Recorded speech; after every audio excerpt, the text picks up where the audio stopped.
আহ্বান আলোর পথে। মা আসফালা মিনাল কাবাইন মিনাল ইজার ফাফিন্নার। যেই ব্যক্তি, এখানে অহংকার কিছু না, এমনি অহংকারের কথাই হাদিসে উল্লেখ নেই যে অহংকার বশত যে ব্যক্তি টাকনুর নিচে পড়লো সেই ব্যক্তি জাহান্নামে যাবে, জিনা। এমনি যারা পড়ছেন, ফ্যাশনের জন্য যারা পড়ছেন, মানুষকে এমনি দেখানোর উদ্দেশ্যে পড়ছেন, কোনো অহংকার নেই, এমনি পড়ছেন, আপনাকে ভালো লাগে তাই পড়ছেন, তাহলেই আপনি এই হাদিসের আওতায় পড়ছেন। আল্লাহ রসুল বললেন যে যেই ব্যক্তির ইজার, যেই ব্যক্তির লুঙ্গি, যেই ব্যক্তির পায়জামা, যেই ব্যক্তির প্যান্ট টাকনুর নিচে ঝুলছে সেই ব্যক্তি জাহান্নামে যাবে।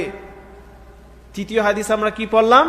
আল্লাহ রসুল সাল্লাল্লাহু আলাইহি ওয়াসাল্লাম এখানে আবার স্পষ্ট করেছেন যে ব্যক্তি অহংকার বশত পড়ে, যেটি সহিহ বুখারীর মধ্যে রয়েছে। আল্লাহ রসুল বলছেন মান জাররা সাওবাহু খুয়ালাআ, মান জাররা সাওবাহু খুয়ালাআ, যেই ব্যক্তি অহংকার বশত নিজের কাপড়, পায়জামা, লুঙ্গি, প্যান্ট ঝুলিয়ে পড়লো, মাটিতে ছেঁচুড়ে ছেঁচুড়ে চলছে, লাম ইয়ানজুরিল্লাহ ইলাইহি ইয়াউমাল কিয়ামা, সেই ব্যক্তির দিকে আল্লাহ সুবহানাহু ওয়া তাআলা তাকিয়ে দেখবেন না, রহমতের দৃষ্টি দিবেন না সেই ব্যক্তির দিকে।